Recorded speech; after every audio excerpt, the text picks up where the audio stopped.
अऊज़ु बिल्लाहि मिनश्शैतानिर्रजीम बिस्मिल्लाहिर्रहमानिर्रहीम अल्हम्दुलिल्लाहि रब्बिल आलमीन अस्सलातु वस्सलामु अला अशरफिल अंबिया'i वल मुरसलीन व अला आलिहि तय्यबीन अत्ताहिरीन अल मअसूमीन अल्लज़ीना अज़हबल्लाहु अन्हुमुर रिज्स व तहहरहुम तत्हीरा। अल्लाहुम्मा सल्लि अला मुहम्मदिन व आलि मुहम्मद व अज्जिल फ़रज क़ाइम आलि मुहम्मद। अज़ीज़ान मोहतरम, शिया उलमा, शिया फ़ुक़हा और शिया गरां कदर शख्सियात के हालात ज़िंदगी और उनके गरां कदर वाक़यात के बारे में हमारी आपके साथ गुफ्तगू जारी है। और आज मैं आपकी खिदमत में एक अज़ीमुश्शान मुहद्दिस शेख अब्बास क़ुमी रहमतुल्लाह अलैह के हालात ज़िंदगी से एक वाक़या लेकर हाज़िर हुआ हूँ। कौन है आज के दौर में जो शेख अब्बास क़ुमी रहमतुल्लाह अलैह को न पहचानता हो। हम सब के घरों में कुरान मजीद के साथ दुआओं की एक किताब मौजूद है जिसे मफ़ातिहुल जिनान कहा जाता है। हम इस किताब से दुआओं की क़राअत करते हैं। हज़रात अहले बैत अलैहिमुस्सलातु वस्सलाम से नक़ल शुदा मुस्तनद दुआओं को हर नमाज के बाद क़राअत करते हैं। आमाले माह को अंजाम देते हैं, कमरी महीने के आगाज़ को और वसत को, और जो भी आमाल इस गरां कदर नूरानी किताब में मुहद्दिस शेख अब्बास क़ुमी रहमतुल्लाह अलैह ने तहरीर किए हैं, हम इनसे फ़ैज़ हासिल करते हैं। बस शेख अब्बास क़ुमी रहमतुल्लाह अलैह कोई मजहूल शख्सियत नहीं है, यानी ऐसी शख्सियत नहीं है कि जिन्हें कोई न पहचानता हो। लेकिन फिर भी मुमकिन है आज के दौर में भी कुछ बाज़ ऐसे हम जैसे लोग हों कि जो उन्हें अच्छी तरह से न पहचानते हों। ये अज़ीमुश्शान मुहद्दिस शेख अब्बास क़ुमी रहमतुल्लाह अलैह नक़ल करते हैं अपने बेटे से और कहते हैं कि बेटा जान, जब मैंने किताब मनाज़िलुल आखिरा तहरीर की और बाकायदा वो पब्लिश होकर मेरे पास पहुंच गई, तो मैं उस किताब का एक नुस्ख़ा यानी एक जिल्द उस किताब की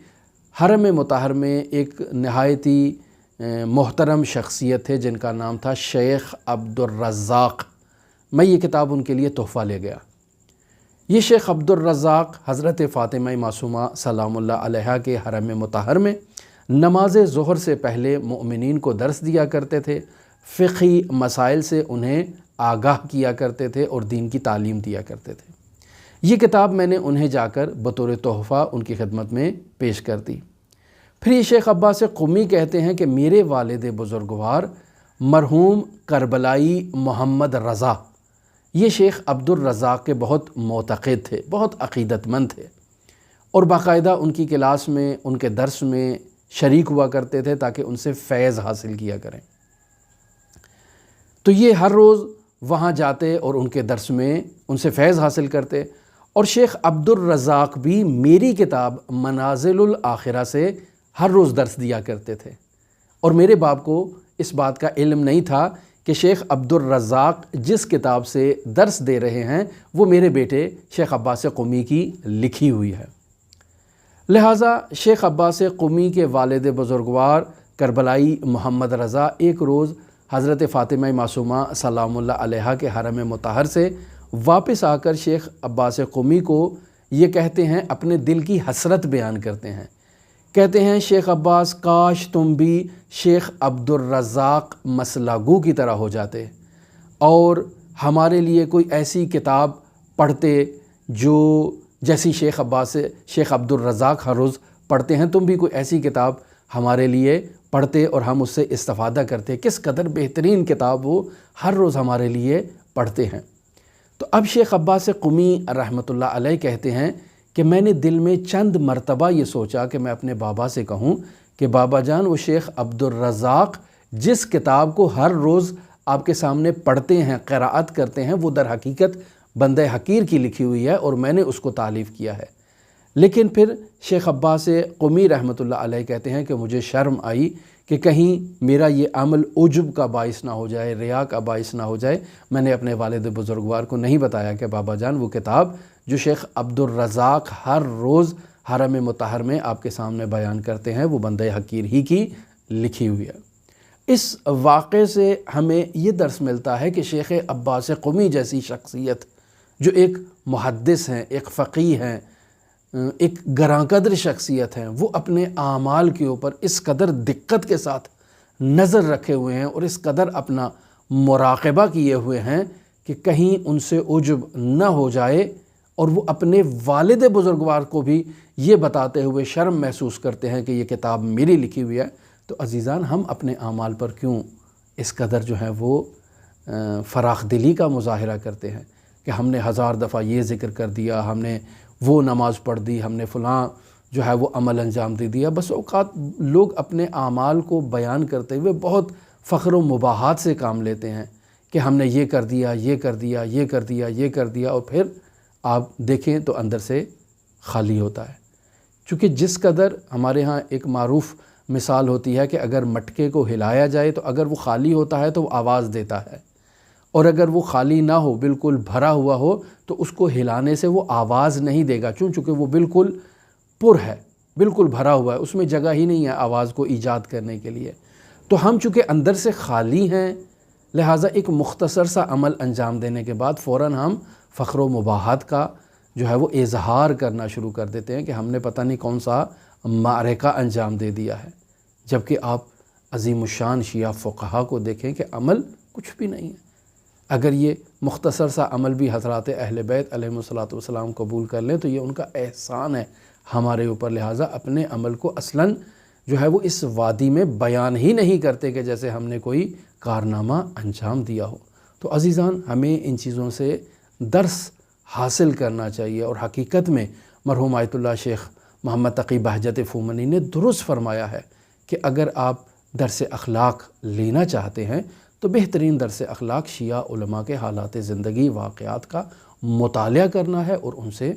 درس حاصل کرنا ہے اور اپنی عملی زندگی میں انہیں جاری کرنا ہے۔ خداوند متعال ہمیں توفیق دے کہ ہم اپنے اعمال پر تجدید نظر کریں، خداوند متعال ہمیں توفیق دے کہ ہم صالح اعمال کو انجام دیں، خداوند متعال ہمیں توفیق دے کہ ہم خداوند متعال کی خوشنودی اور اس کی رضایت کے لیے قدم اٹھائیں اور اس کی راہ پر چلیں، اور یہ جو شیطانی وسواس ہیں اور یہ جو شیطانی جو سوچیں ہیں، خداوند متعال ہمیں ان سے نجات عطا کرے۔ خداوند متعال ہمیں یہ اقتصادی جو فکر ہے جو ہمیں کھا رہی ہے اندر سے اور ہمیں خدا کی طرف متوجہ ہونے سے غافل کر رہی ہے، خداوند متعال ہمیں اس سے نجات عطا کرے۔ اور اگر انسان اس اقتصادی جو بھنور ہے اس سے خود کو نجات نہیں دے پائے گا تو یہ انسان خسر الدنیا والآخرہ کا مصداق ہے۔